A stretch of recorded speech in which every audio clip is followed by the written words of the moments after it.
Well, people always saying it's your boy Music 13. Make sure you guys like, comment, drop a follow. You already know what it is. And this is the preview for the Bournemouth versus Arsenal game this weekend. As you guys know, I usually give you guys some stats going into this game, and this is not going to be different. So let's get right into it. So this is going to be the 20th match day in the Premier League.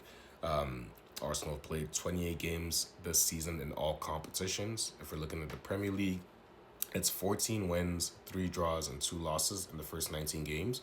We currently sit on 45 points with a plus 25 goal difference. We're second after City on goal difference. They have plus 26, we have plus 25, so only one. So we've cut that gap because there was a gap building up after we beat Aston Villa 4-1. We are currently on pace for a 90-point season. If the first half of the season repeats itself, we'll get 90 points. I think that's going to be enough to win the league. Man City are currently on pace for 82 points. So we are also 4 points clear now at the top of the league.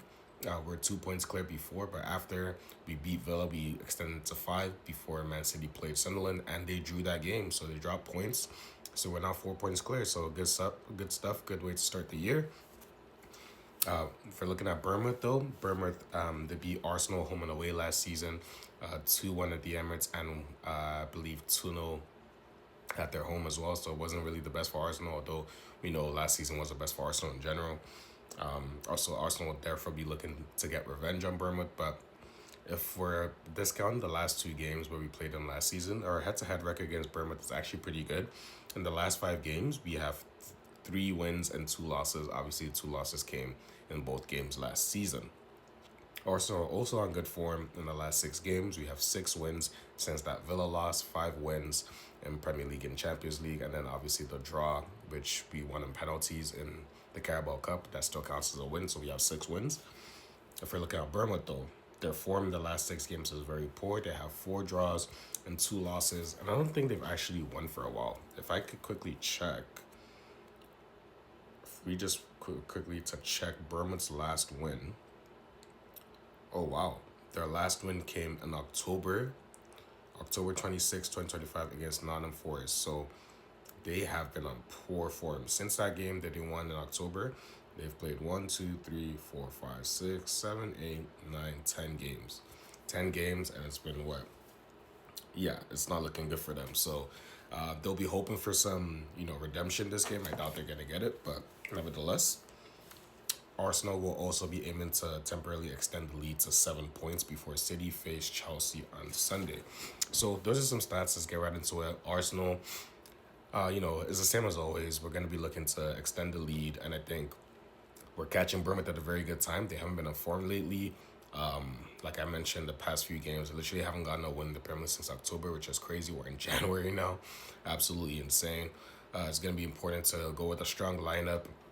The good thing now, though, for Arsenal is, we're getting a few injured players back. As we get to see Jesus obviously score in the last game against Aston Villa. I think the likes of Ricardo Calafiori still out right now. I believe in Declan Rice, probably not going to play this game. We have Liverpool next week, so we have a few players out. But with the team we put out against Aston Villa, if we can go with that same lineup, maybe make a few tweaks here and there, I feel like that's good enough to still get the job done. The midfield, after that first half, which they were poor, the second half they turned up, squeezed Aston Villa. Didn't really have that much space that they were having the first half when they were just running through us. So I expect, a solid performance. It looks like it's good to see the likes of Odegaard, Zubimendi, they're in form now. Odegaard's had a very good last 2 games. Gabriel obviously at the back with Saliba making us very solid defensively. He came off towards the end of that game against Villa. I just think it was more tiredness, cramp than anything serious. So I do expect him to start this game. So yeah, I already talked about predicted lineup video. You guys can check out what I think the predicted lineup would be, or maybe it's my preferred lineup, but that's the lineup I would go with. But the Aston Villa lineup is pretty much what I would have play Bournemouth. I feel like that's more than enough to get the job done. The only exception will be having this guy, Gabriel Jesus, coming for Victor Gyökeres instead. I feel like against Bournemouth, you might need his trickery more, draw defenders out. Bournemouth don't really play a deep block, but they're still going to be defensively resolute. And you kind of want someone to bounce the ball off, make it stick at the top. Gabriel Jesus is the guy for that. We're going to need him to be at his best for the game. And I feel like having him play is what we exactly need to get the job done. So I will be having Jesus start alongside Trossard and Saka, who have been amazing, and I feel like that's more than enough to get the job done. With Gabriel back, you just see how solid we are defensively. Obviously, we only conceded chances towards the end when the game was done 4-0 and Gabriel already gone off. I do feel like if he completed at 90 minutes, we probably keep a clean sheet too. You know, he's like that leader at the back. He communicates, he keeps everyone on their toes. He's willing to die for a tackle. Like, this guy is so solid defensively. And with him back, I feel like our defense is going to go back up levels. I do think we might start seeing more of a run of clean sheets, and I think it's going to start with this game. So my prediction for the match, I'm going to go for a 3-0 Arsenal win. Bournemouth 0, Arsenal 3. I'm going to go for goal scorers to be Trossard, Gabriel Jesus, and Bukayo Saka. All three frontline attackers I expect to start. I think they're going to be the ones to get the goals. I think that's more than enough to get the job done and beat Bournemouth, you know, away from home. So it's gonna be a good game. I'm looking forward to it. I'm still buzzing after that Aston Villa win.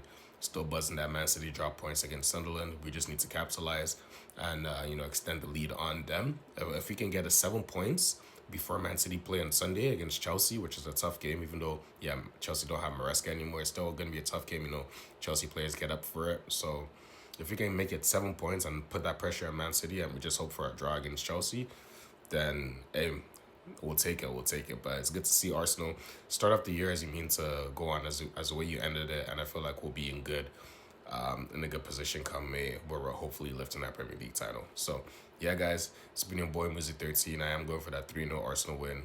Trossard, Jesus, and Saka to be the goal scorers. I think Jesus is gonna be the man of the match as well. But yeah, I'm your boy Music 13. Make sure you guys like, drop a follow, comment, and I'm gonna see you guys in the next one. We out. Peace.